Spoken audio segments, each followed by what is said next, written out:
محترم ناظرین، آج ایک نئی ویڈیو کا آغاز کریں گے جس میں آپ کے لیے لے کر آیا ہوں حضرت بہلول دانا کا بہت ہی خوبصورت واقعہ۔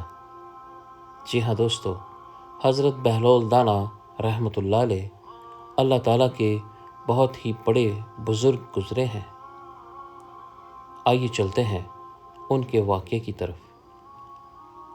بہلول دانا رحمۃ اللہ علیہ کی شاہی دربار میں طلبی کا حکم نامہ جاری ہو چکا تھا۔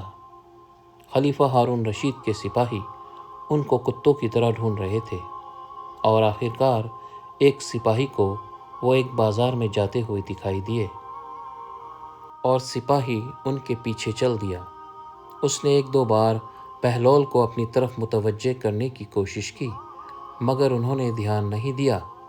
ہارون کا کارندہ کچھ فاصلے پر رہ کر ان کا تعاقب کرنے لگا۔ بہلول رحمۃ اللہ علیہ کبھی اپنے آپ سے باتیں کرتے تو کبھی رک کر اپنی چھڑی سے زمین کوریدتے اور کہیں راہ چلتے بچوں کے سر پر ہاتھ پھیر کر کوئی مذاقیہ حرکت کرتے۔ اسی طرح چلتے چلتے آدھا دن بیت گیا۔ بہلول اپنے ٹھکانے پر جا پہنچے اور دیوار کے ساتھ ٹیک لگائے سستانے کے لیے لیٹ گئے۔ سپاہی جو اتنی دیر سے ان کے تعاقب میں تھا وہ بھی وہاں آ پہنچا۔ سوچنے لگا اب ان سے بات کیسے کی جائے۔ پھر اس کے ذہن میں ایک ترکیب سوجھی کہ بہلول رحمۃ اللہ علیہ نے ابھی تک کھانا نہیں کھایا ہوگا، ان کو بھوک لگی ہوگی، کیوں نہ ان کے کھانے کا انتظام کیا جائے۔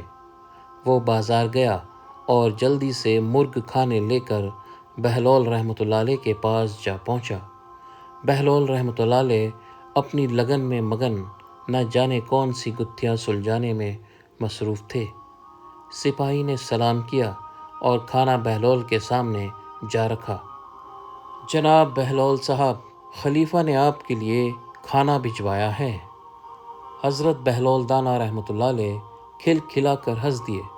ارے واہ، اسلامی مملکت کے بادشاہ اب مجھ جیسے کم حیثیت دیوانوں کا بھی خیال کرنے لگے ہیں۔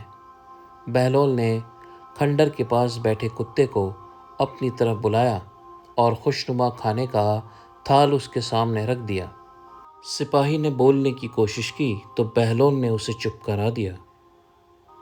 بہلول ہنستے ہوئے بولے، نہیں تو یہ کتا بھی بادشاہ کا کھانا چھوڑ کے بھاگ جائے گا۔ سپاہی اپنی ہنسی نہ روک سکا اور خلیفہ کا پیغام دینے لگا۔ بہلول، خلیفہ نے آپ کو کل دربار میں طلب کیا ہے۔ بہتر ہے کہ آپ کل خود ہی دربار میں پہنچ جائیں، نہیں تو کوئی اور انتظام کرنا پڑے گا۔ اگلے روز بہلول کا رخ خلیفہ کے محل کی طرف تھا۔ انہوں نے پیبند لگے کپڑے پہن رکھے تھے، گدڑی اور عصا ہاتھ میں اٹھائے رکھا تھا۔ دربان کو معلوم تھا کہ یہ ہارون رشید کا رشتہ دار ہے، ورنہ کبھی بھی ان کو اپنے محل میں گھسنے نہ دیتا۔ بہلول راہداری سے گزرتے ہوئے اپنی چھڑی مخصوص انداز میں گھماتے محل کے اندر جا گھسے۔ کیا دیکھا کہ نہ کوئی پہرے دار ہے، نہ دربان، وزیروں و مشیروں کی کرسیاں بھی خالی ہیں۔ نرم و نازک قالینوں پر چلتے ہوئے خلیفہ ہارون رشید کے مسند پر جا بیٹھے۔ ابھی چند لمحے ہی گزرے تھے کہ نکارے بج گئے کہ خلیفہ اپنے محل میں تشریف لا رہے ہیں۔ اتنے میں کچھ سپاہی بھاگتے ہوئے محل میں داخل ہوئے تو منظر دیکھ کر ہکے بکے رہ گئے۔ بہلول اپنے پھٹے پرانے لباس کے ساتھ خلیفہ کی مسند پر بیٹھے ہوئے ہیں۔ درباریوں کو اپنی آنکھوں پر یقین نہیں آ رہا تھا۔ وہ غصے میں بھاگے اور انہیں گھسیٹتے ہوئے نیچے اتارا اور ساتھ ہی ایک کوڑا بھی ان کی پشت پر رسید کر دیا۔ بس پھر کیا تھا، بہلول نے آسمان سر پر اٹھا لیا اور چیخ و پکار پورے دربار میں گونجنے لگی۔ سپاہیوں نے انہیں چپ کرانے کے لیے اور کوڑے برسائے، مگر مجال ہے کہ بہلول چپ ہونے کا نام لیتے۔ سپاہیوں کی تو جیسے جان پر بن گئی۔ اسی وقت خلیفہ بھی اپنے دربار میں داخل ہوا۔ یہ منظر دیکھا تو حیران رہ گیا۔ بہلول فرش پر تھے اور سپاہی پاس کھڑے تھے۔ یہ کیا ماجرا ہے؟ ان کی چیخیں کیوں نکل رہی ہیں؟ سپاہیوں کو یقین ہو گزرا کہ اب ان کے ساتھ بہت برا ہونے والا ہے۔ جہاں پناہ یہ دیوانہ حضور کی مسند پر جا بیٹھا تھا اور اترنے کا نام نہیں لے رہا تھا تو ہمیں تھوڑی سختی کرنی پڑی۔ حضرت بہلول نے تڑپ کر کہا، ہائے مار ڈالا۔ خلیفہ نے تسلی دیتے ہوئے بہلول کو زمین سے اٹھایا اور کہا، بہلول، آپ کو کیا بہت تکلیف پہنچی ہے؟ جی ہاں، تکلیف پہنچی ہے، مگر میں اپنے نہیں تمہارے حال پر رو رہا ہوں۔ خلیفہ نے پوچھا، وہ کیوں؟ بہلول نے جواب دیا، ہاں میں تمہارے حال پر رو رہا ہوں۔ میں تو چند لمحے تمہاری مسند پر بیٹھا ہوں، میرا یہ حال کیا گیا، اور تم نہ جانے کب سے اس مسند پر وراجمان ہو۔ سوچو تمہارا کیا حال کیا جائے گا؟ کیا تمہیں اپنی آخرت کی فکر نہیں؟ ہارون تو جیسے کانپ اٹھا۔ وہ کچھ بولنا چاہ رہا تھا، مگر آواز تو جیسے حلق سے باہر ہی نہیں نکل پا رہی تھی۔ کچھ لمحے یوں ہی چپ کھڑا رہا، پھر ان کے درمیان کچھ ایسے موضوع پر گفتگو ہوئی کہ جس کو سنہرے الفاظ کی حیثیت حاصل ہے۔ ہارون نے حضرت علی سے متعلق سوال کیا تو بہلول نے جواب دیا کہ آج بھی لوگ ان کی دیوانگی پر اشک کرتے ہیں۔ اکثر ایسا ہوتا ہے کہ حضرت بہلول دانا قبرستان کے ویرانے میں بیٹھے ہوئے ملتے تھے۔ یہ حضرت کا ایک خاص وقت ہوتا تھا۔ ان سے جب اس کے متعلق پوچھا گیا تو انہوں نے بتایا کہ قبرستان والے لوگ وہ ہیں جو کسی کی غیبت نہیں کرتے۔ یہی وجہ ہے کہ مجھے ان کے پاس بیٹھنا اچھا لگتا ہے۔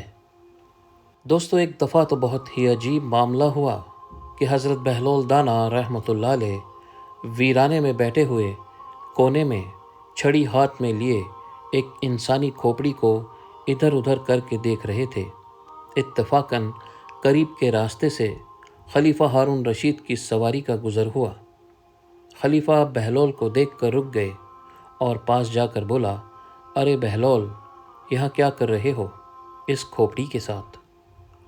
کچھ خاص نہیں، بہلول نے جواب دیا، بس یہ دیکھنے کی کوشش کر رہا ہوں کہ یہ کھوپڑی کسی بادشاہ کی ہے یا مفلس و نادار شخص کی۔ اچھا تو پھر یہ چھڑی کیوں پکڑی ہوئی ہے؟ ہاں، چھڑی سے تو میں زمین کی پیمائش کر رہا ہوں، بہلول نے جواب دیا۔ اس سے کیا اندازہ لگایا؟ خلیفہ نے پوچھا۔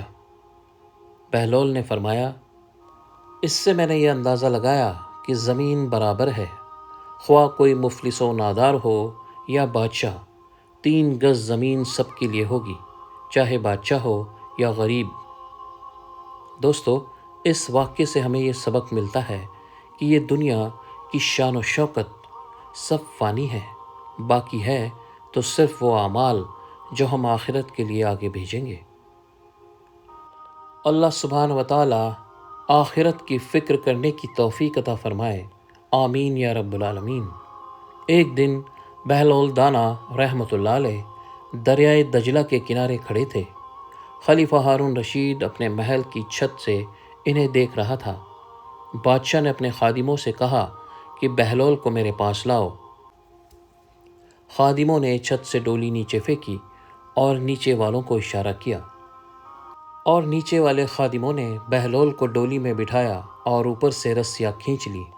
2 لمحوں میں بہلول بادشاہ کے سامنے تھے۔ بادشاہ نے بہلول سے سوال کیا، آپ خدا تک کیسے پہنچے؟ بہلول نے مسکرا کر جواب دیا کہ جیسے تم تک پہنچا۔ بادشاہ بہت حیران ہوا۔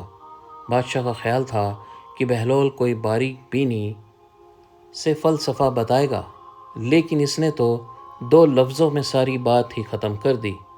بادشاہ نے بہلول سے کہا، میں سمجھا نہیں، مجھے سمجھاؤ۔ بہلول نے کہا کہ اگر میں خود تم تک پہنچنا چاہتا تو پہلے درخواست لکھتا، وہ دیوان خانے میں جاتی، وہاں سے پھر آپ کے خادموں اور کئی راستوں سے ہوتی ہوئی آپ تک پہنچتی، اور پھر مجھے 6 مہینے یا سال تک لگ جاتا، اور عین ملاقات کے وقت آپ کے کوئی شاہی مہمان آ جاتے اور ملاقات پھر منسوخ ہو جاتی۔ غرض میں چاہتا تو میں آپ تک نہ پہنچ پاتا، آپ نے اب چاہا تو میں 2 لمحوں میں آپ کے پاس آ پہنچا۔ اسی طرح اگر ہم چاہیں تو اللہ تک نہیں پہنچ سکتے، لیکن اگر وہ چاہے تو ایک لمحہ بھی نہ لگے اور ہم اس تک پہنچ جائیں۔ اگر تم اللہ سے محبت کرتے ہو تو اس کے محبوب کی چوکھٹ پر آ جاؤ۔ تم اس سے محبت کا دعویٰ کرو، وہ تم سے محبت کا دعویٰ کرے گا۔ تم اس کے محبوب کی محبوب ہو جاؤ، اور محبوب کی باتیں تو مانی جاتی ہیں۔ نظام الدین اولیاء رحمۃ اللہ علیہ کو محبوب الہی کہتے ہیں۔